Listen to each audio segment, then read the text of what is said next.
Hello again, YouTube, and I'm back with another update video. And in this video, this is my second frame that I had, and I've made another solar panel with it as well. And as you can see here on the back of it, I took a totally different approach this time, as opposed to soldering these connections on the back. And I was mistaken, actually. The back of this is positive, the front is negative, and Anyway, this is right here the positive side, and as opposed to soldering all of the connections, I just simply got some aluminum tape and I taped all the connections down. I haven't encapsulated it yet, but I just kind of wanted to give you folks a little suggestion for you people that want to do it yourself as far as build your own panels. Again, I do just say that it's actually cheaper and to just simply buy panels. But then anyway, I just wanted to show you that I actually taped all the connections down. I've already tested this frame, and it's about 146 watts right now. And this is, that's what I can expect on a nice sunny day, about 146 watts thereabouts. And maybe on a colder day it would be better. But anyway, also I discovered here, if you get those inevitable cracks on your frame, not a problem. Get you some aluminum tape and just tape over it, okay? Tape over it and it'll work fine. And so as you can see right here, I used aluminum tape all throughout this particular panel here. Even to, I even taped down the bus bars. I soldered the bus bars, and then I taped them down so that I can test it. As you see right here, I just used some painter's tape to kind of, keep the cells down while I tested it, mainly because I was not going to encapsulate it if this thing didn't work.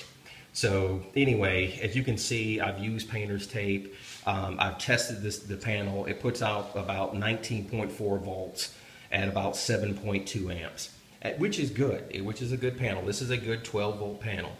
And this tape right here is fine. It'll last, it'll stay there. It just that once it gets encapsulated, it's not going anywhere. But I just wanted to give you folks a suggestion if you want to do panels yourself, that if you're sick of soldering, you don't feel like soldering, aluminum tape works fine. If you want to test this out, take some aluminum tape and stick it somewhere on a table or something, well, someplace you can get the tape off, of course, and then take some test leads from your multimeter or voltmeter and test for continuity between here, and you'll notice that you do have continuity. So it is metal tape after all. But anyway, just another suggestion. I also did something else that I'm going to show you in a second. Hold on. Okay, YouTube, and continuing on here, I've also fixed my rail system here. I actually added some more angle iron to kind of beef up the structure a little bit. I don't know if you can see that, but essentially what I tried to do was, if you look right here, that's like a rail system that I got from Iron Ridge. And the thing about it is, I wanted to get an extension for that particular rail system from the same company through a distributor. And the distributor actually wanted to charge me, the same amount just for some rails that you would buy for, the entire system, minus the shipping, of course. And, I just couldn't see my way to do that. So what I did was I essentially built my own using some angle iron that I got from Lowe's and Home Depot. And I built my own C-channel rail system.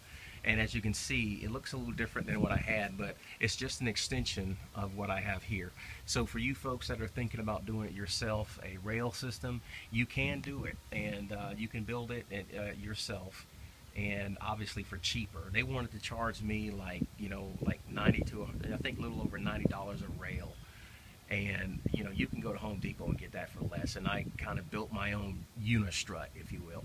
So it works fine. So far, the things, it's been working out really well. I remounted my APS microinverter right underneath there, and it looks pretty good. It looks professional, and it's very sturdy. All right, okay, YouTube, take care, and I'll keep you up to date.